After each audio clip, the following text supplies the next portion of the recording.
Esa historia no llegó hasta ti por casualidad. Es el propio Dios abriendo las Escrituras para revelarte algo que necesitas escuchar hoy. ¿Alguna vez te has preguntado quién fundó realmente la Iglesia Católica?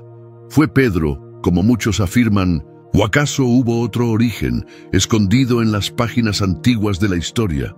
Este no es un tema cualquiera. Es una verdad que ha dividido opiniones, marcado destinos y sostenido la fe de millones, pero también ha sido distorsionada, tergiversada e incluso olvidada. Hoy no venimos a juzgar ni a polemizar, sino a abrir la Biblia, observar los hechos y caminar juntos a través del tiempo, desde las orillas del mar de Galilea hasta los palacios de Roma. Porque si hay una verdad que puede transformar tu manera de ver la fe, es esta. Comprender quién fundó la Iglesia no es solo entender el pasado, sino también descubrir tu lugar en el presente y tu propósito eterno. Imagina por un momento a un simple pescador, de carácter impulsivo, corazón ardiente y manos ásperas por las redes. Ese hombre se encontró con Jesús y su vida jamás volvió a ser la misma. Lo que comenzó con una llamada junto al lago se transformó en una misión que alcanzaría al mundo entero. Pero ¿fue él realmente el fundamento de toda una institución? ¿O había algo más profundo, más divino, más eterno? Hoy desenterraremos verdades que muchos prefieren no mirar. Hablaremos de las rocas sobre la cual Jesús prometió edificar su iglesia. Veremos lo que la Biblia realmente dice, sin adornos ni añadidos humanos. Te llevaré a través de los siglos, mostrándote cómo la iglesia primitiva creció bajo fuego y sangre, cómo se levantaron líderes, cómo la política se mezcló con lo sagrado y cómo, a pesar de todo, el propósito de Dios jamás fue detenido. Muchos creen que conocer la historia de la iglesia es un asunto académico, pero no lo es. Es un llamado, es una revelación, porque cuando entiendes las raíces de tu fe, comienzas a caminar con más firmeza, más claridad y más pasión. Este viaje no será fácil. Hay preguntas incómodas, hay momentos oscuros, hay verdades que desafían lo aprendido, pero también hay luz, hay esperanza y sobre todo hay dirección para tu alma.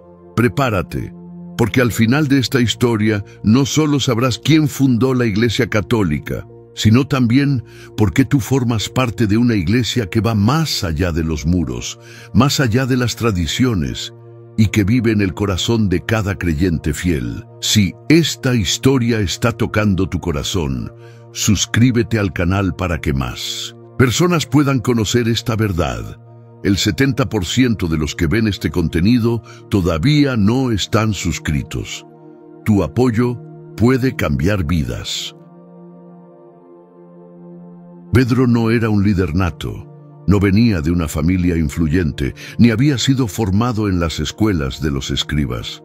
Su oficio era el de pescador, hombre de mar y de esfuerzo físico, curtido por el sol y por los fracasos de noches sin pesca. Sin embargo, en el misterio divino del llamado, fue él a quien Jesús miró, señaló y eligió con palabras que aún resuenan en la eternidad. Sígueme. Y Pedro lo hizo. Dejó redes, barca y familia para seguir a un maestro que no le prometía riquezas, pero sí propósito. En cada paso junto a Jesús, Pedro fue moldeado. Vimos su ímpetu al intentar caminar sobre las aguas, su devoción al declarar que Jesús era el Cristo, el Hijo del Dios viviente, y su fragilidad cuando negó a su Señor 3 veces en la hora más oscura. Pedro no era perfecto, pero fue precisamente en esa imperfección donde la gracia de Dios se manifestó con más fuerza. Porque Dios no busca lo impecable, sino lo disponible. Jesús vio en Pedro una roca, no porque él lo fuera aún, sino porque lo sería. No por su carácter fuerte, sino por la obra que el Espíritu haría en él. El apodo que le dio, Kefas en arameo, Petros en griego, significaba piedra, y esa piedra sería parte fundamental del edificio espiritual que comenzaría tras la resurrección. Pero ¿era Pedro el fundamento absoluto? La respuesta, como veremos, es mucho más profunda. El Pedro del Evangelio es un hombre en construcción. Falló muchas veces, fue corregido por Jesús públicamente y tuvo que ser restaurado después de su negación. Sin embargo, Jesús nunca retiró su llamado. Al contrario, después de su resurrección, lo buscó intencionalmente, lo restauró en amor y le dijo 3 veces: apacienta mis ovejas. No era solo perdón, era una nueva comisión. En Hechos de los Apóstoles vemos a un Pedro transformado. Ya no el hombre temeroso que se escondía, sino el predicador valiente que proclamaba a Jesús como el Mesías, aún frente a los mismos líderes que crucificaron a su maestro. Fue Pedro quien habló el día de Pentecostés, cuando el Espíritu Santo descendió con poder. Fue él quien sanó en el nombre de Jesús, quien testificó con firmeza, quien aceptó la revelación de que el Evangelio era también para los gentiles. ¿Acaso no es este el perfil de un líder espiritual? ¿No muestra esto el plan de Dios al usar lo débil para avergonzar lo fuerte? Pedro, con todos sus defectos, fue un instrumento poderoso, pero incluso él reconocía que no era más que un siervo. En sus cartas se presenta como siervo y apóstol de Jesucristo y exhorta a los ancianos a pastorear el rebaño, no por obligación, sino voluntariamente, como ejemplo, no como señores. Aquí es importante detenernos y observar algo clave. Pedro jamás se atribuyó a sí mismo ser la cabeza de toda la iglesia. Él sabía que la piedra angular era Cristo, como lo afirma en 1 Pedro 2:6. He aquí, pongo en Sión la principal piedra del ángulo, escogida, preciosa, y el que creyere en ella no será avergonzado. La iglesia no se edificó sobre un hombre, sino sobre una revelación, que Jesús es el Hijo del Dios viviente. La historia de Pedro nos enseña que la autoridad espiritual no se basa en cargos ni títulos humanos, sino en la fidelidad a la verdad. Él fue un líder entre iguales, un testigo ocular de la gloria y el sufrimiento de Cristo. Sus palabras aún arden en las páginas del Nuevo Testamento, no para glorificarse a sí mismo, sino para exaltar a su Señor. La tradición posterior, especialmente en los primeros siglos, comenzó a vincular a Pedro con Roma. Según algunos testimonios, terminó sus días allí y sufrió el martirio. Su figura se volvió símbolo de unidad para muchos creyentes. Sin embargo, es fundamental distinguir entre la figura bíblica de Pedro y las estructuras que se levantaron siglos después en su nombre. En este punto, muchos se preguntan: ¿dónde entra la Biblia ilustrada en este recorrido? La respuesta es sencilla. En medio de tantas versiones, tradiciones y narrativas, esta herramienta visual nos permite volver a las raíces, comprender con claridad cada pasaje y visualizar el contexto en el que hombres como Pedro caminaron. Es como tener un mapa mientras exploras territorios antiguos. Te orienta, te guía y te muestra lo esencial. Volver al Pedro de la Biblia es volver a la sencillez de la fe. Es recordar que el llamado de Dios no se basa en logros humanos, sino en su gracia soberana. Es entender que la piedra sobre la cual se edifica la iglesia no es carne y sangre, sino una confesión viva, revelada por el Padre. Y es ahí donde comienza nuestra historia. Todo gira alrededor de una frase, una declaración pronunciada por el mismo Jesús en un momento crucial que ha sido interpretada de 1000 maneras, debatida por siglos y usada como fundamento de doctrinas enteras. Nos referimos a las palabras registradas en Mateo 16:18, y yo también te digo que tú eres Pedro, y sobre esta roca edificaré mi iglesia, y las puertas del Hades no prevalecerán contra ella. Esta es, sin duda, una de las afirmaciones más poderosas y misteriosas de todo el Evangelio. La escena ocurre en Cesarea de Filipo, un lugar marcado por la idolatría y los altares paganos. Fue ahí, en medio de una atmósfera cargada de espiritualidad falsa, donde Jesús preguntó: ¿quién dicen los hombres que es el Hijo del Hombre? Las respuestas fueron variadas: Juan el Bautista, Elías, Jeremías. Pero entonces se dirigió a sus discípulos: ¿y vosotros, quién decís que soy yo? Pedro, impulsado por el Espíritu, responde con claridad y valentía: tú eres el Cristo, el Hijo del Dios viviente. Jesús, al escuchar esta declaración, no solo la aprueba, sino que le revela a Pedro que esa confesión no provino de él mismo, sino del Padre que está en los cielos.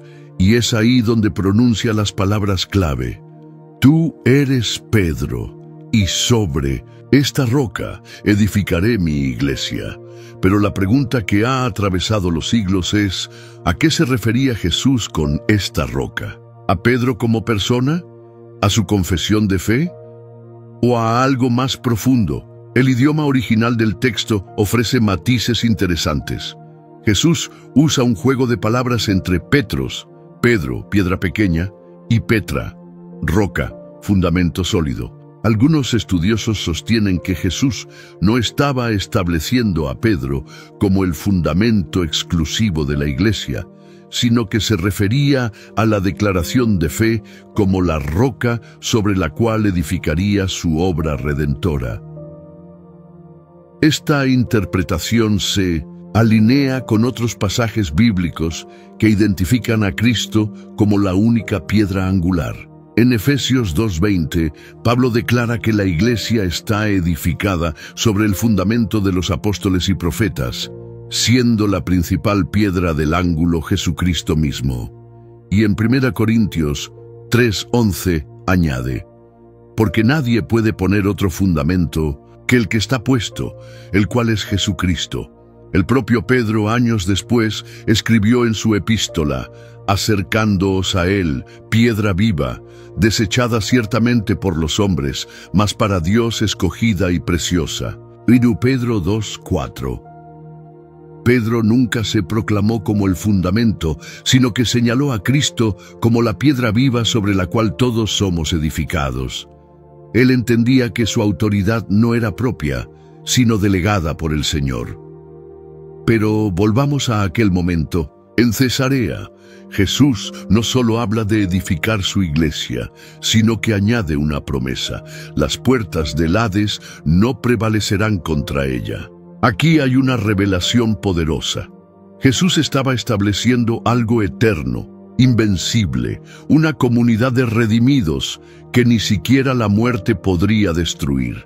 No hablaba de un edificio físico, ni de una estructura religiosa humana, sino de un cuerpo espiritual, vivo, activo y victorioso. Este es el corazón del mensaje. La iglesia que Jesús fundó no es simplemente una organización con jerarquías humanas, sino una congregación celestial, formada por aquellos que confiesan su nombre y viven conforme a su palabra. Cada creyente genuino es parte de esa roca, edificado junto a otros como piedras vivas en un templo santo para Dios. En este punto, es esencial hacer una pausa y reflexionar. ¿De qué lado estás tú? ¿Eres parte de esta iglesia viva, fundada sobre la verdad eterna de que Jesús es el Hijo del Dios viviente? ¿O simplemente formas parte de una tradición, una costumbre, un sistema vacío? Esta es una pregunta que no se puede ignorar, porque define el destino eterno de tu alma, y aquí va un llamado de atención profundo. Si estas palabras están resonando en tu corazón, dale me gusta al video y deja tu comentario.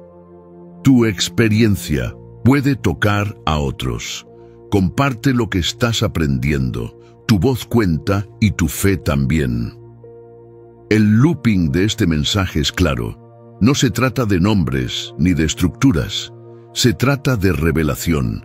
Se trata de conocer a Jesús, de confesar su señorío de edificar tu vida sobre la roca que no se mueve. Porque vendrán tempestades, vendrán dudas, vendrán desafíos, pero si estás sobre la roca no caerás. Pedro fue importante, sin duda. Fue un testigo ocular, un pilar en la iglesia primitiva, un hombre de fe y de fallas. Pero el verdadero fundamento de la iglesia es Cristo. Él es el autor y consumador de la fe, la piedra angular, la cabeza del cuerpo. Todo lo demás debe alinearse con Él. Así comenzamos a comprender no solo quién fue Pedro, sino qué quiso decir Jesús cuando habló de la roca. No era una institución, no era un trono, era una revelación, una verdad que transforma. Y esa verdad sigue viva hoy, esperando ser abrazada con todo el corazón. Cuando pensamos en iglesia hoy, muchos imaginan templos de piedra, altares, vitrales y campanas, pero en sus comienzos, la iglesia no tenía muros visibles, ni catedrales majestuosas. Era un movimiento, una familia espiritual, un fuego encendido en los corazones de hombres y mujeres transformados por el poder del Evangelio. Era una iglesia viva, íntima, profundamente unida por la fe en Jesús y por la esperanza de su regreso. Los primeros creyentes no eran grandes líderes religiosos. Eran carpinteros, viudas, artesanos, esclavos, soldados, madres, jóvenes. Se reunían en casas, en catacumbas, en rincones discretos, no por miedo, sino por convicción. Sabían que la iglesia no era el lugar, sino las personas. Cada reunión era un acto de valentía, un eco de aquel primer Pentecostés donde el Espíritu Santo descendió como fuego sobre los discípulos. Hechos 2:42 nos brinda una imagen clara. Y perseveraban en la doctrina de los apóstoles, en la comunión unos con otros, en el partimiento del pan y en las oraciones. Esta era la esencia de la iglesia primitiva. No había espectáculos ni estructuras de poder. Había unidad, oración ferviente, enseñanza fiel y un amor que traspasaba las diferencias sociales y culturales. La generosidad era parte del ADN de esta comunidad. Nadie decía que algo era suyo, sino que compartían lo que tenían. Ayudaban a las viudas, alimentaban a los pobres, cuidaban a los enfermos. No lo hacían por obligación, sino por amor. El mismo amor que habían recibido de Cristo lo extendían a los demás, convirtiéndose en luz en medio de un mundo oscuro. Sin embargo, no todo era armonía. La iglesia primitiva también enfrentó desafíos internos, discusiones sobre la ley, disputas sobre los gentiles, conflictos de liderazgo. Pero incluso en medio de estos problemas, el Espíritu Santo guiaba, corregía y fortalecía a la comunidad. Los apóstoles oraban, ayunaban, buscaban dirección, no confiaban en estructuras humanas, sino en la guía divina. Uno de los mayores desafíos fue la rápida expansión del Evangelio. Lo que comenzó en Jerusalén pronto se extendió a Judea, Samaria y hasta lo último de la tierra. Cada conversión era una chispa que encendía nuevas comunidades, nuevas iglesias, nuevos centros de adoración. Y en cada rincón, donde el nombre de Jesús era proclamado, nacía una nueva expresión de la iglesia viva. Lo más impresionante era su poder transformador. No importaba el trasfondo, fariseos, paganos, romanos, griegos, todos eran alcanzados por la misma gracia. La iglesia primitiva no discriminaba, abrazaba a todos los que creían, enseñaba con firmeza, corregía con amor y caminaba en santidad. Su testimonio era su mayor predicador. En medio de un imperio corrupto y opresivo, la iglesia se mantenía firme. No necesitaba templos dorados, porque el templo verdadero era el corazón de cada creyente. No requería títulos, porque el mayor título era ser llamado Hijo de Dios. No buscaba poder político, porque su ciudadanía estaba en los cielos. Esta era la iglesia que Jesús soñó. Una iglesia invisible a los ojos del mundo, pero invencible por el poder de Dios. A lo largo de los años, muchos han querido encerrar la iglesia en estructuras, en doctrinas humanas, en sistemas religiosos. Pero la verdadera iglesia nunca ha sido prisionera de muros. Siempre ha sido un río que fluye, una luz que brilla, una voz que clama en el desierto. Y esa iglesia sigue viva hoy, en cada corazón que cree, en cada alma que ora, en cada voz que proclama la verdad del Evangelio. Es importante recordar que los líderes de la iglesia primitiva no eran hombres sedientos de poder.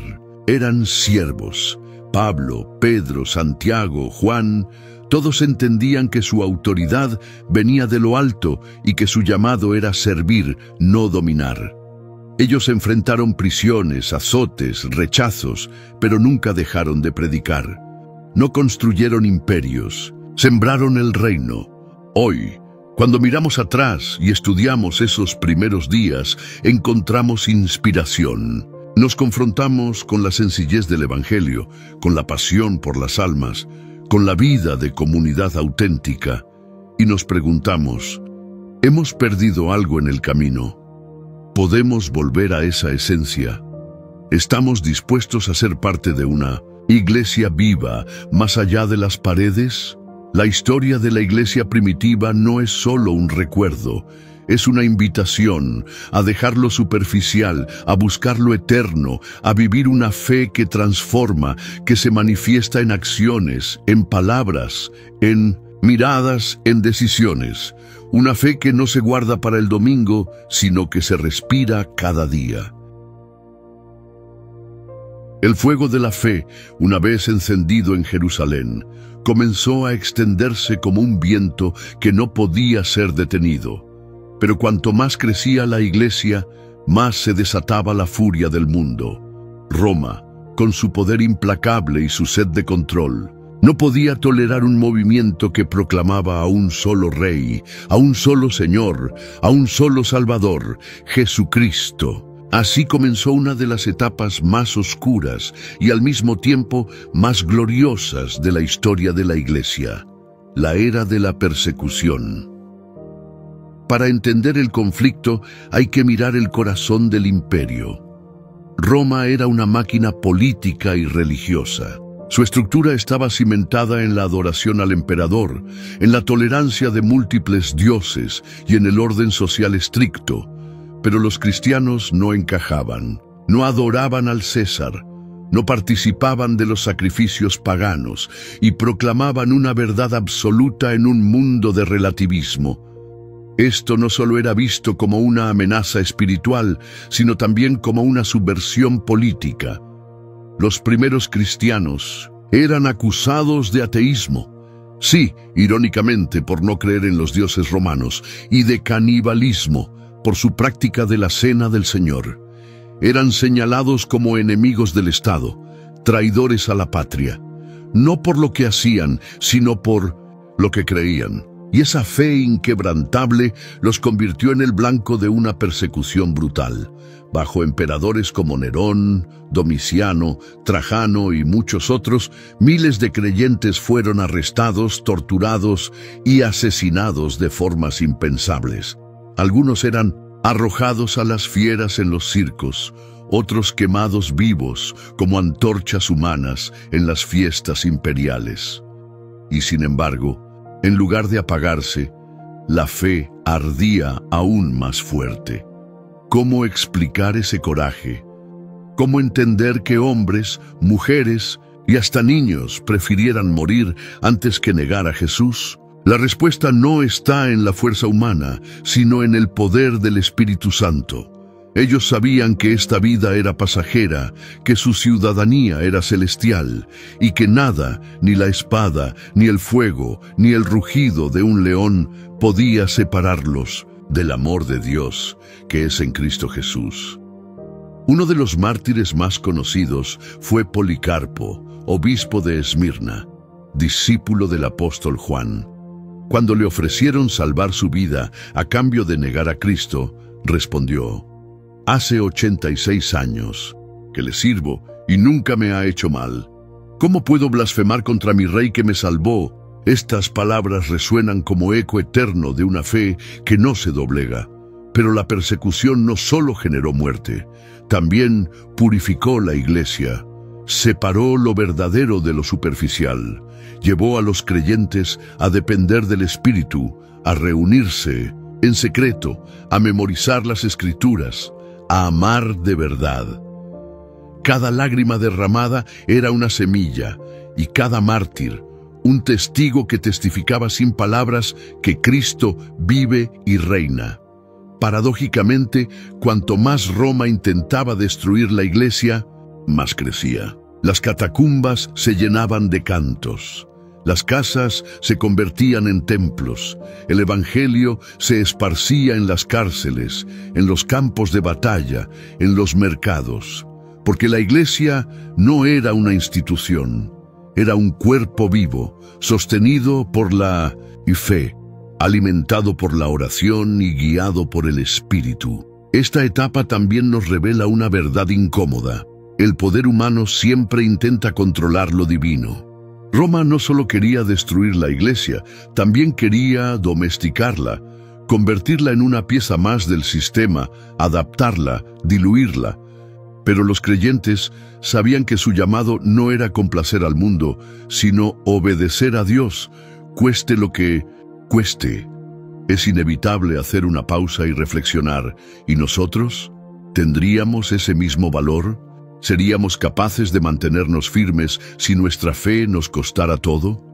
En tiempos donde el cristianismo muchas veces se acomoda, recordar a estos héroes anónimos nos confronta. Ellos vivieron lo que predicaban, no jugaban a la religión, eran verdaderos discípulos. El contraste entre el poder de Roma y la fe de los cristianos nos enseña una lección eterna. El reino de Dios no se impone por la fuerza, sino por el testimonio. No conquista con ejércitos, sino con amor. No gobierna desde tronos humanos, sino desde corazones entregados. Y ese reino sigue avanzando, a pesar de las persecuciones, a pesar de las amenazas, porque su Rey vive y reina para siempre. La historia de la persecución no es solo una crónica de sufrimiento, es una evidencia del poder del Evangelio, porque no hay fuerza en la tierra capaz de detener una iglesia que vive en la verdad. Y aunque los imperios caen, las naciones cambian y los sistemas se derrumban, la palabra de Dios permanece para siempre. Hoy, la iglesia de aquellos tiempos nos habla. Nos llama a despertar, a vivir una fe auténtica, a dejar las excusas y abrazar el llamado. Nos recuerda que no estamos solos, que muchos han caminado antes que nosotros y que vale la pena seguir a Cristo, aun en medio del fuego. Mientras la sangre de los mártires regaba el suelo del imperio, algo profundo comenzaba a gestarse en el corazón de la iglesia. El movimiento que había nacido en casas humildes, en catacumbas oscuras y en reuniones secretas, comenzaba a estructurarse. Con el crecimiento surgía una necesidad: liderazgo. No para controlar, sino para guiar, proteger y cuidar de un rebaño cada vez más disperso y perseguido. Y en medio de ese proceso, comenzó a emerger una figura que con el tiempo se convertiría en símbolo de unidad y para muchos de autoridad suprema: el obispo de Roma. En los primeros siglos, cada ciudad importante contaba con un grupo de ancianos o presbíteros, también llamados obispos, encargados de enseñar, exhortar y velar por la doctrina. No había una jerarquía centralizada. Todos eran siervos, trabajando en conjunto para edificar el cuerpo de Cristo. Sin embargo, Roma, por su influencia política y su ubicación estratégica, se volvió un punto de referencia. Los creyentes miraban a Roma no por su poder imperial, sino por su testimonio. Muchos líderes cristianos habían sido martirizados allí, entre ellos probablemente el apóstol Pedro y el apóstol Pablo. Ese doble martirio otorgó a la Iglesia romana un prestigio especial. Y con el paso del tiempo, el obispo de Roma comenzó a ser consultado en momentos de conflicto doctrinal y de necesidad organizativa. No fue un ascenso rápido ni impuesto, fue gradual, influido tanto por el respeto como por la necesidad. Pero aquí surge una pregunta crucial. ¿Ese liderazgo reconocido implicaba autoridad absoluta? ¿Jesús designó a un único líder terrenal sobre toda su iglesia? La respuesta no está en la tradición, sino en las Escrituras, y en ellas vemos claramente que la autoridad máxima pertenece a Cristo y que los líderes son siervos, no señores. Pedro, a quien muchos consideran el primer obispo de Roma, nunca reclamó esa posición. En sus cartas no se presenta como papa, ni como cabeza de la iglesia, sino como copastor y anciano entre los ancianos. En 1 Pedro 5:1-3 exhorta a los líderes a pastorear el rebaño, no como teniendo señorío sobre los que están a vuestro cuidado, sino siendo ejemplos del rebaño. La humildad y el servicio eran el modelo. Aún así, la historia humana no siempre sigue el modelo divino. A medida que la iglesia crecía y enfrentaba desafíos internos, herejías, divisiones, falsas enseñanzas, muchos comenzaron a buscar una voz de referencia, una figura de unidad. Roma, con su peso histórico y espiritual, parecía ser esa voz. Y poco a poco, el rol del obispo de Roma fue ganando preeminencia, no por mandato bíblico, sino por evolución histórica.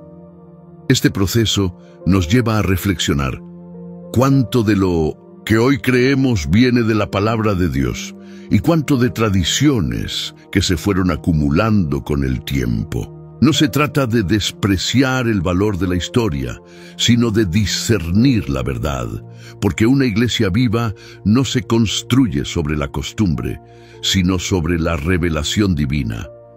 Aquí es donde la Biblia ilustrada se vuelve una herramienta invaluable. En medio de siglos de documentos, decisiones conciliares y desarrollos teológicos, esta obra permite volver al principio, a las palabras de Jesús, a las cartas de Pablo, a las epístolas de Pedro. Nos recuerda, con imágenes claras y explicaciones sencillas, que la verdad de Dios no necesita adornos para brillar. Solo necesita ser leída, creída y vivida. Mientras el obispo de Roma se convertía en figura central, muchos otros líderes fieles servían en diferentes partes del mundo conocido: Antioquía, Jerusalén, Alejandría. Cada iglesia tenía sus pastores, sus desafíos, su misión. No había una cabeza visible, sino un cuerpo diverso, unido por el Espíritu. Esta diversidad era una fortaleza, no una amenaza. La verdadera autoridad no se impone, se reconoce por su fruto. Y muchos de estos primeros obispos, incluyendo los de Roma, eran hombres de fe sincera, dispuestos a morir por Cristo. Pero con el tiempo, el corazón humano tiende a buscar poder, y lo que comenzó como servicio empezó a convertirse en jerarquía. Lo que era comunión se volvió centralización. El año 313 marcó un antes y un después en la historia del cristianismo. El edicto de Milán, proclamado por el emperador Constantino, cambió el destino de la Iglesia para siempre. Después de siglos de persecución, de vivir en las sombras y de morir por la fe, los cristianos fueron finalmente reconocidos, protegidos e incluso favorecidos por el poder imperial. Para muchos, esto fue una respuesta a las oraciones. Para otros, el comienzo de un peligro silencioso, la mezcla entre lo divino y lo político. Constantino no solo legalizó el cristianismo, lo promovió. Mandó construir iglesias, restituyó bienes y favoreció a los líderes cristianos. Bajo su reinado, el cristianismo dejó de ser una fe marginal para convertirse en el camino real del imperio. Pero, ¿fue esto una bendición del cielo o una trampa disfrazada de favor. La figura de Constantino es compleja. Algunos lo ven como un instrumento de Dios que abrió las puertas para la expansión del Evangelio. Otros lo consideran el inicio de la institucionalización de la fe, donde la cruz se mezcló con la espada, y la humildad de Cristo fue reemplazada por los tronos de los hombres. La verdad quizás esté en el medio, pero lo que no se puede negar es que su influencia fue determinante. Uno de los eventos más significativos de su gobierno fue la convocatoria del Concilio de Nicea en el año 325. Allí, por primera vez, líderes de toda la cristiandad se reunieron para definir puntos doctrinales clave, como la divinidad de Cristo. Fue un hito teológico, pero también un reflejo del nuevo poder que el Estado comenzaba a ejercer sobre la Iglesia. Y aquí entra el dilema. Cuando la fe se une al poder político, ¿quién guía a quién? ¿Es la Iglesia la que influye en el Estado o es el Estado el que moldea a la Iglesia? ¿Puede mantenerse pura la doctrina cuando depende de un emperador? Estas preguntas no son solo históricas, son profundamente espirituales. Los primeros cristianos estaban acostumbrados a liderar desde el servicio, a guiar con el ejemplo, a sufrir por el Evangelio. Pero ahora, con el favor imperial, comenzaron a recibir privilegios, cargos, riqueza y prestigio. La tentación de la comodidad empezó a sustituir el fervor del primer amor. Y lo que era un movimiento guiado por el Espíritu comenzó poco a poco a parecerse a una institución humana.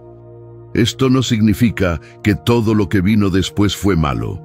Muchos líderes se mantuvieron fieles y el Evangelio siguió avanzando. Pero la esencia comenzó a diluirse.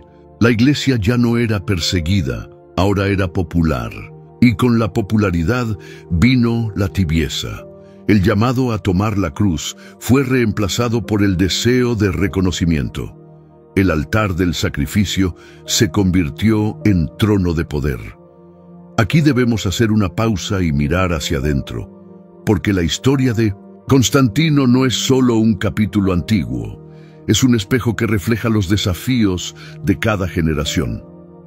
¿Estamos construyendo una iglesia conforme al corazón de Dios o conforme al molde del mundo? ¿Estamos buscando agradar al Rey Eterno o a los reyes de esta tierra? El looping aquí es inevitable. Cada vez que la iglesia se acomoda al sistema, corre el riesgo de perder su voz profética. Cada vez que se alía con el poder, corre el peligro de ser manipulada. Y cada vez que se olvida de su origen, empieza a caminar lejos del propósito. Aún así, Dios no dejó de obrar. En medio de esta nueva era, el Espíritu seguía tocando corazones, levantando voces y llamando al arrepentimiento. Porque la iglesia, aunque débil y a veces confundida, sigue siendo la amada del Señor, y Él nunca la abandona. La figura de Constantino, con todos sus matices, nos enseña una lección profunda. La victoria externa no siempre significa bendición interna. La aceptación del mundo no siempre es señal de aprobación divina.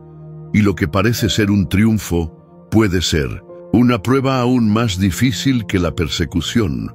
Hoy, más que nunca, necesitamos volver al centro, a la cruz, a la palabra, a la comunión verdadera. Necesitamos una iglesia que no dependa del favor de los poderosos, sino de la dirección del Espíritu, que no se deslumbre con el oro, sino que arda con el fuego santo del primer amor. ¿Y tú? ¿Qué iglesia estás edificando en tu vida? ¿La que brilla ante los hombres o la que es aprobada por Dios? ¿La que se acomoda o la que transforma? ¿La que sigue a Constantino o la que sigue a Cristo? En el año 325 d.C., en la ciudad de Nicea, se reunieron por primera vez los principales líderes de la Iglesia en un concilio universal. Fue una asamblea sin precedentes, convocada no por una necesidad interna del cuerpo de Cristo, sino por orden del emperador Constantino. Aquel encuentro marcaría una de las decisiones más trascendentales de la historia cristiana. La definición oficial de quién era Jesús, el corazón mismo del Evangelio. Hasta ese momento, la fe se había transmitido por los apóstoles, por cartas, por enseñanza oral y por el testimonio vivo de comunidades que sufrían por Cristo. Pero con el crecimiento de la Iglesia y también de los conflictos teológicos, surgió la necesidad de responder a una crisis doctrinal: la herejía de Arrio. Este sacerdote de Alejandría afirmaba que Jesús no era igual a Dios, sino una criatura creada, aunque exaltada. El debate no era menor, era una pregunta que tocaba el alma del cristianismo. ¿Jesús es verdaderamente Dios o solo un ser especial? La respuesta a esta cuestión definía no solo la identidad de Cristo, sino también la naturaleza de la salvación. Si Jesús no era Dios, entonces su sacrificio no tenía poder eterno. Si no compartía la misma esencia del Padre, no podía reconciliar al mundo con Él. En Nicea, más de 300 obispos, en su mayoría del Oriente cristiano, se reunieron para discernir, debatir y definir esta verdad. Entre ellos se destacaba un joven diácono llamado Atanasio, firme defensor de la divinidad de Cristo. Su voz resonó con autoridad no por su edad, sino por la claridad bíblica con la que defendía la fe apostólica. El concilio concluyó con la redacción del Credo Niceno, una declaración poderosa que afirmaba que Jesús es Dios de Dios, luz de luz, Dios verdadero de Dios verdadero, engendrado no creado, de la misma sustancia que el Padre. Esta afirmación cerraba la puerta a la herejía arriana y establecía una base sólida para la fe cristiana. Pero, aunque el contenido del concilio fue profundamente teológico, su contexto fue claramente político. Fue Constantino quien lo convocó, quien organizó la logística y quien buscaba la unidad del imperio tanto como la unidad de la Iglesia. Aquí nace una tensión que persiste hasta hoy. ¿Puede la verdad espiritual ser definida en salones de poder? Por un lado, el concilio de Nicea protegió la verdad doctrinal, afirmó la divinidad de Cristo, algo fundamental para la fe cristiana. Pero por otro, marcó el inicio de una serie de decisiones que comenzarían a centralizar el poder doctrinal en concilios, obispos y autoridades eclesiásticas, en lugar de la guía directa del Espíritu Santo a través de la palabra. A pesar de esto, no podemos ignorar la mano de Dios obrando incluso en medio de estructuras humanas.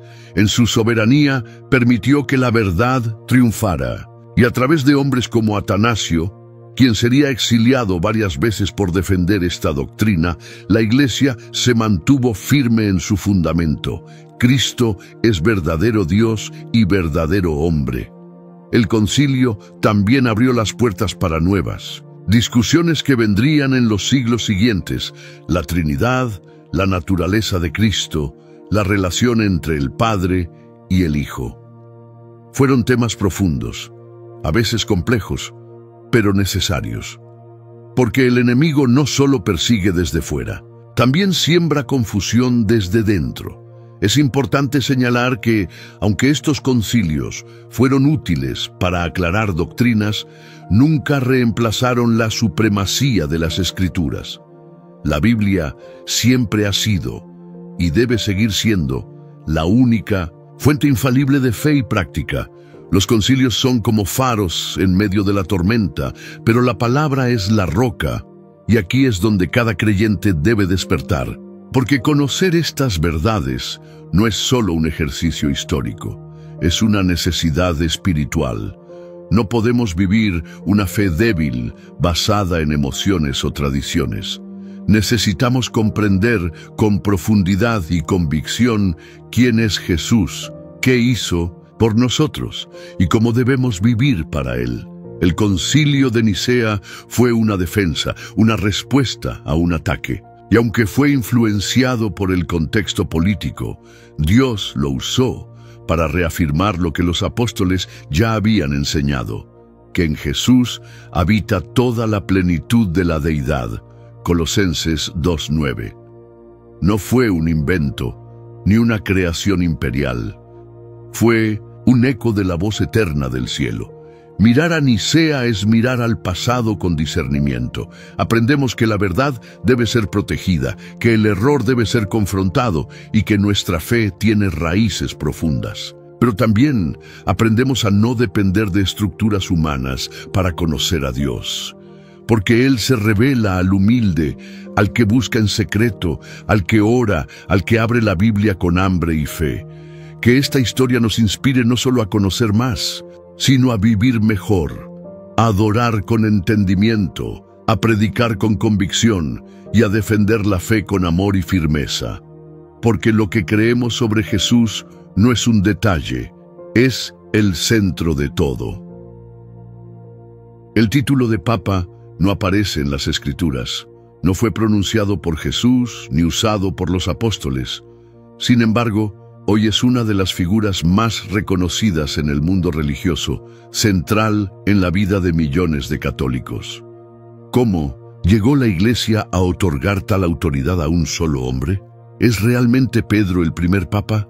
¿O se trata de una evolución institucional que se apartó del modelo bíblico? Muchos señalan la frase de Jesús en Mateo 16:18 como el origen: «Tú eres Pedro, y sobre esta roca edificaré mi iglesia».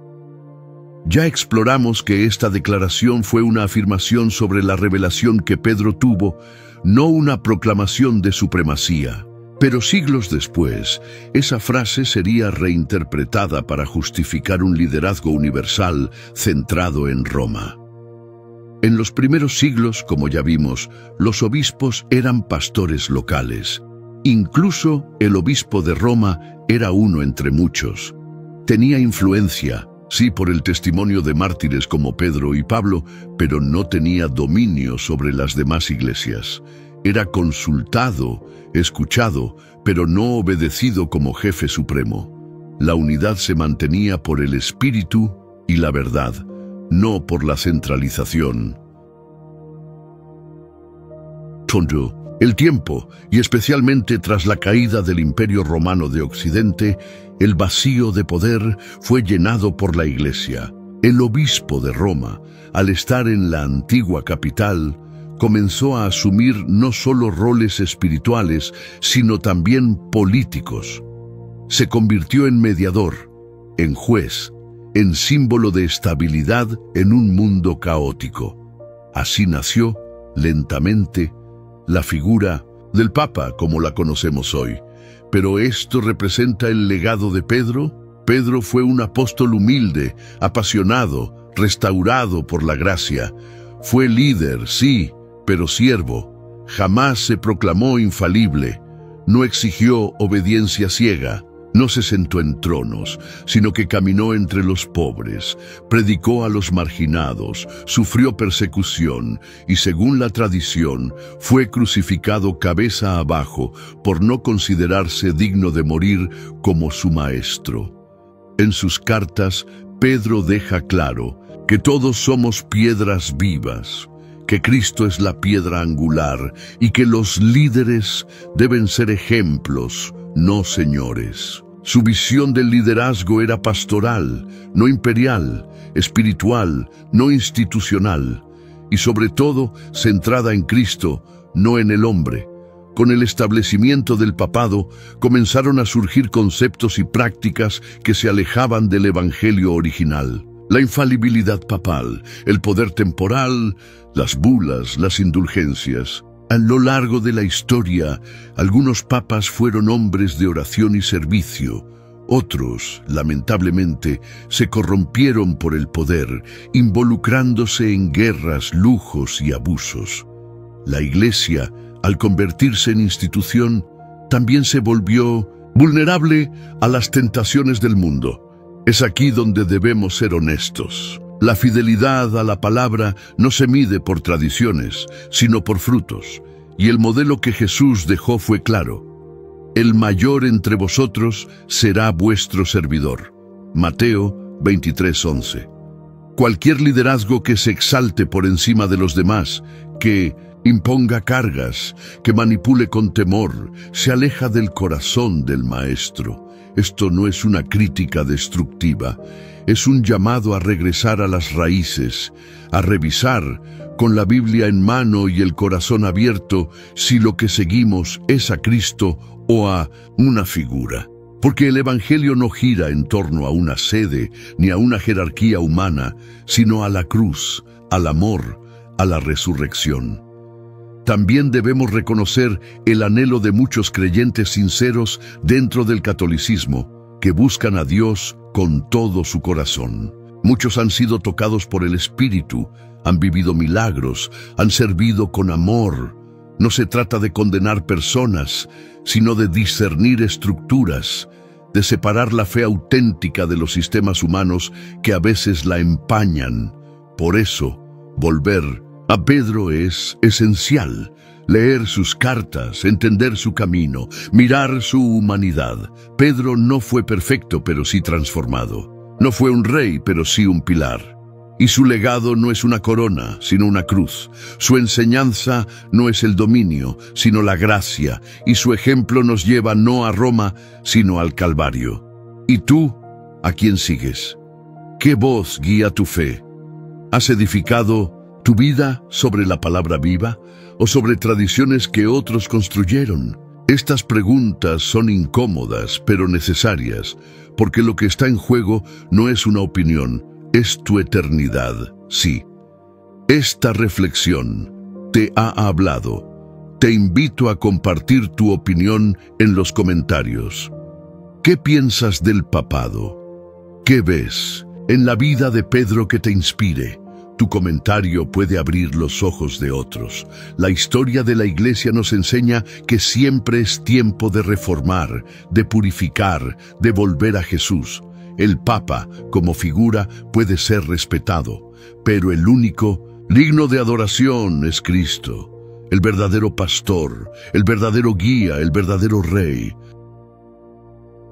Más allá de las estructuras humanas, de los títulos y las tradiciones, existe una verdad eterna que ha sido revelada por Dios mismo. La Iglesia no es una invención del hombre, sino un diseño divino. Y si queremos entender su verdadera naturaleza, debemos ir a la fuente, a la palabra viva, al corazón de Dios, revelado en las Escrituras. Desde Génesis hasta Apocalipsis, la Biblia nos habla de un pueblo, de una familia, de una comunidad redimida. No una organización visible, sino una asamblea espiritual. No un edificio, sino un cuerpo.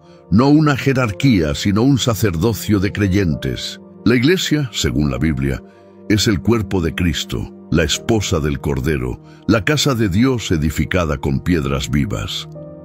En Mateo 18:20, Jesús declara una verdad simple pero profunda. Donde están 2 o 3 congregados en mi nombre, allí estoy yo en medio de ellos.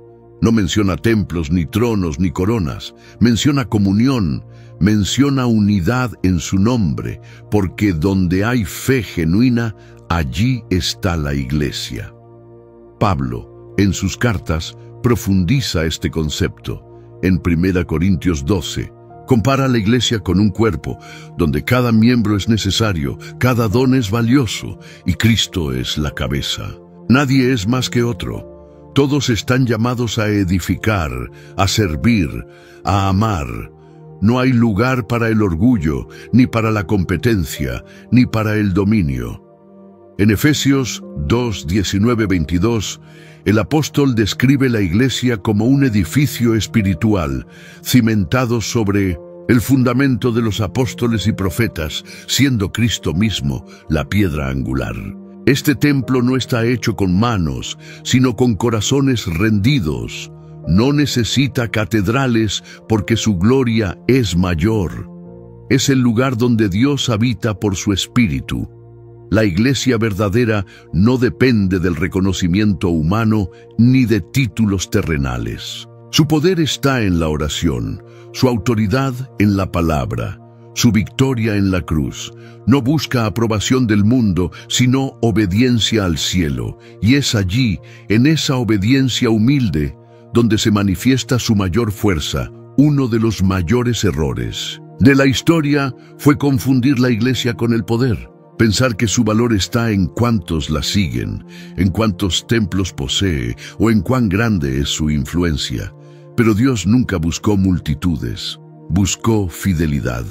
Nunca pidió grandeza externa, pidió corazones puros. El apóstol Pedro, en 1 Pedro 2:9 declara: Mas vosotros sois linaje escogido, real sacerdocio, nación santa, pueblo adquirido por Dios. Esta es la identidad de la iglesia, un pueblo santo, separado, comprado por la sangre, no por rituales ni por instituciones, sino por el amor eterno del Padre. La iglesia es también una familia. Romanos 12:5 dice que somos un cuerpo en Cristo y todos miembros los unos de los otros. Esto implica responsabilidad, cuidado mutuo, servicio. Ser iglesia no es asistir a un lugar los domingos. Es vivir en comunión todos los días, compartiendo la vida, cargando las cargas, celebrando las victorias. Y también es una novia. Apocalipsis 19:7-8 habla de las bodas del Cordero, donde la iglesia aparece como esposa ataviada, pura, sin mancha. Esta imagen es poderosa. Nos recuerda que nuestro destino no es este mundo, sino la eternidad. Que nuestra preparación no es con títulos, sino con santidad. Que nuestra meta no es agradar a los hombres, sino al novio que viene. Es necesario hacer una pausa y preguntarnos, ¿estamos siendo esa iglesia? ¿Vivimos como cuerpo, como familia, como novia? ¿O nos hemos conformado con una versión diluida, institucional, inerte? Porque la iglesia bíblica está viva, ora, ama, predica, sirve, se levanta en medio de la oscuridad y brilla con la luz del Evangelio. Muchos hoy dicen, yo creo en Dios, pero no en la iglesia. Pero esto es un error, en profundo. No se puede amar al esposo y despreciar a la esposa. No se puede estar unido a Cristo y separado de su cuerpo. Sí, hay fallas. Sí, hay errores. Pero la respuesta no es abandonar, sino restaurar. No es criticar desde fuera, sino edificar desde dentro. La Biblia no oculta los defectos de la iglesia, los muestra. Las cartas del Nuevo Testamento están llenas de correcciones, de llamados al arrepentimiento, de exhortaciones a la unidad. Pero nunca se abandona el ideal. Siempre se apunta a la restauración, a la pureza, a la madurez espiritual. Y ese llamado sigue vigente hoy. No para volver a formas del pasado, sino a la esencia eterna, a la palabra, al fuego del Espíritu, a la compasión de Cristo. Porque la iglesia que Jesús fundó no está en ruinas, está viva, está creciendo, está volviendo a su origen. Desde los primeros siglos ha existido una tensión entre lo que los ojos humanos pueden ver y lo que el Espíritu revela, entre la iglesia institucional y la iglesia espiritual, entre la estructura visible y el cuerpo invisible de Cristo. Entender esta diferencia no solo es vital para la teología, sino también para nuestra fe práctica, para saber a qué estamos realmente unidos. La iglesia visible es aquella que se manifiesta en templos, denominaciones, jerarquías, rituales. Es la que muchos reconocen por sus edificios, por sus líderes públicos, por su influencia social. Está presente en las ciudades, en los medios, en las estadísticas, pero esa iglesia por sí sola no garantiza fidelidad al Evangelio. Puede tener forma de piedad, pero carecer de poder. La iglesia espiritual, en cambio, es aquella que solo Dios conoce en su totalidad. es la que está compuesta por todos aquellos que han nacido de nuevo, que han sido lavados por la sangre del Cordero, que viven guiados por el Espíritu Santo. No siempre aparece en las cámaras ni llena catedrales, pero arde en secreto, ama en silencio y resiste en fidelidad. Jesús habló de esta distinción en varias parábolas. En la del trigo y la cizaña, Mateo 13, nos enseñó que en el campo del mundo crecerían juntos los verdaderos hijos del reino y los impostores. En la de las 10 vírgenes, Mateo 25, mostró que no todos los que esperan son prudentes. La del sembrador reveló que no toda tierra produce fruto duradero. Estas enseñanzas nos advierten, no todo lo que se llama iglesia lo es ante los ojos de Dios. Muchos hoy confunden membresía con salvación. Piensan que por pertenecer a una denominación, asistir a reuniones o portar un título, ya son parte del cuerpo de Cristo. Pero la Escritura es clara. No todo el que me dice, Señor, Señor, entrará en el reino de los cielos, sino el que hace la voluntad de mi Padre. Mateo 7:21. La iglesia espiritual no se mide por tamaño, sino por fruto, por santidad, por amor, por verdad. Es aquella donde Cristo es cabeza, donde la palabra es la guía, donde el Espíritu tiene libertad. Puede estar en una gran ciudad o en una aldea remota. Puede reunirse en un templo o en una casa humilde. Su esencia no está en el lugar, sino en la presencia de Dios. Esto no significa que lo visible sea malo. La organización puede servir, las estructuras pueden facilitar, los templos pueden bendecir. Pero cuando lo externo suplanta lo interno, cuando la apariencia reemplaza la esencia, entonces hemos perdido el rumbo. Porque Dios no busca fachadas, busca corazones. En Apocalipsis, Jesús envía cartas a 7 iglesias visibles. A algunas las elogia, a otras las corrige severamente. A la de Sardis le dice, tienes nombre de que vives y estás muerto. Apocalipsis 3:1. Esa frase debería estremecernos. Podemos tener buena reputación y estar espiritualmente muertos. Podemos ser conocidos por los hombres y desconocidos por Dios. La verdadera iglesia se distingue por su hambre de Dios. Ora sin cesar, ama sin fingimiento, predica sin temor, sirve sin buscar gloria, se duele por el pecado, se alegra en la verdad, persevera en la prueba, no busca aplausos, sino la aprobación del cielo, no negocia la doctrina por popularidad, no adapta el evangelio a la cultura, vive crucificada al mundo. ¿Y tú, de cuál iglesia formas parte? ¿De la que se ve o de la que vive? ¿Estás siendo edificado como piedra viva en el templo del Espíritu? ¿O solo asistes a un lugar sin ser parte real del cuerpo? Estas preguntas no son para condenar, sino para despertar, porque aún hay tiempo. Dios está llamando a los suyos a salir de la apariencia y entrar en la verdad. La iglesia espiritual no es un club exclusivo. Está abierta a todo el que cree, con el corazón, y confiesa con la boca que Jesús es el Señor. No importa tu pasado, tu nivel social, tu experiencia religiosa. Si vienes a Cristo con fe y arrepentimiento, eres injertado en su cuerpo, sellado con su espíritu y llamado a caminar en santidad. En estos tiempos finales, la diferencia entre la iglesia visible y la iglesia verdadera será cada vez más clara. La persecución, las pruebas, la oscuridad creciente del mundo pondrán a prueba la fe. Solo permanecerá lo que está fundamentado en la roca. Solo brillará lo que ha sido encendido por el fuego celestial. Por eso, este mensaje no es solo una enseñanza, es una invitación a que revises tu corazón, a que vuelvas a la cruz, a que busques a Dios no por tradición, sino por convicción. Porque ser parte de la iglesia espiritual no es un título que se recibe de hombres, sino un nuevo nacimiento que viene de lo alto. Y recuerda, aunque la iglesia visible puede fallar, la iglesia de Cristo no será vencida. Las puertas del infierno no prevalecerán contra ella.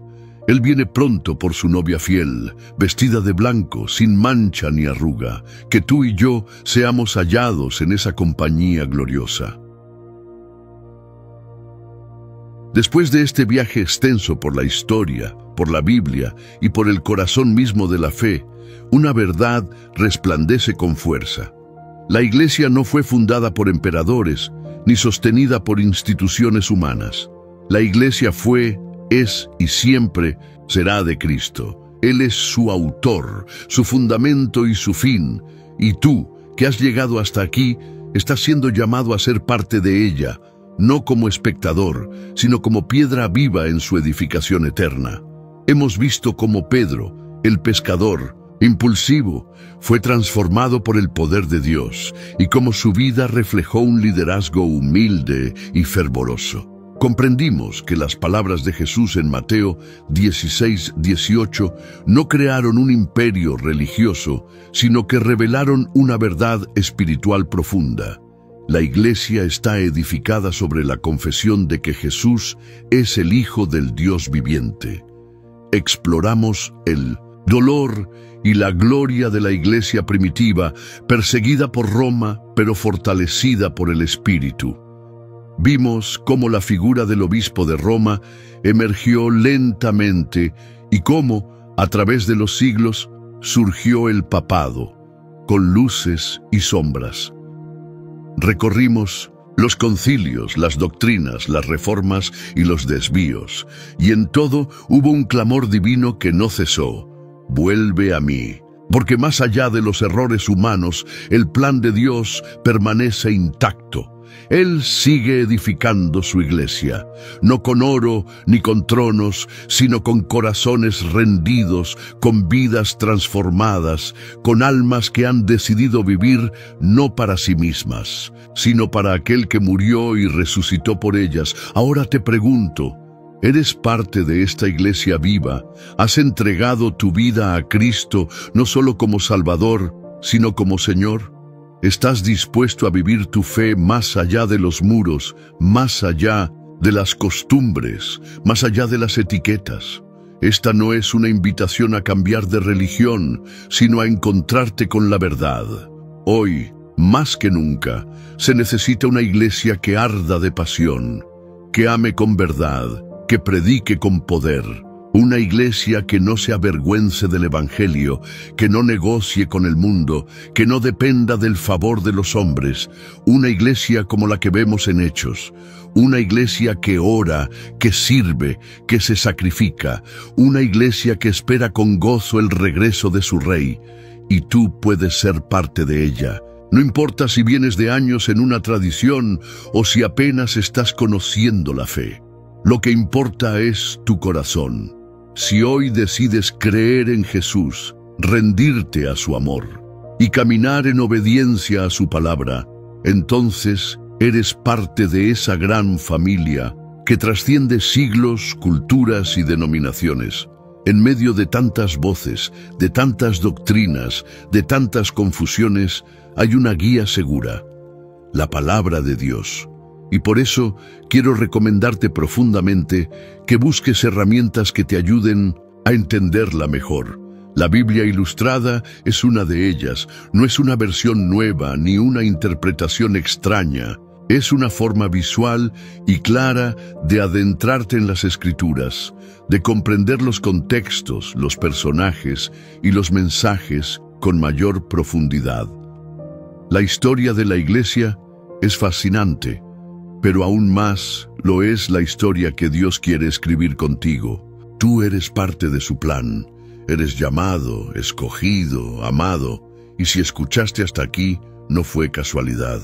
Fue una cita divina. Fue el Espíritu de Dios hablándote, despertando tu fe, invitándote a un nuevo comienzo. No te vayas sin actuar. Suscríbete ahora al canal para que más personas puedan escuchar estas verdades. El 70% de los que ven nuestros videos todavía no están suscritos. Tu apoyo hace la diferencia. También te invito a escribir en los comentarios, ¿qué aprendiste hoy? ¿Hubo algo que cambió tu forma de ver la iglesia? ¿Sientes que este mensaje te habló directamente al corazón? Tus palabras pueden encender una llama en otros. Y si este contenido te edificó, no te vayas sin compartirlo con alguien más.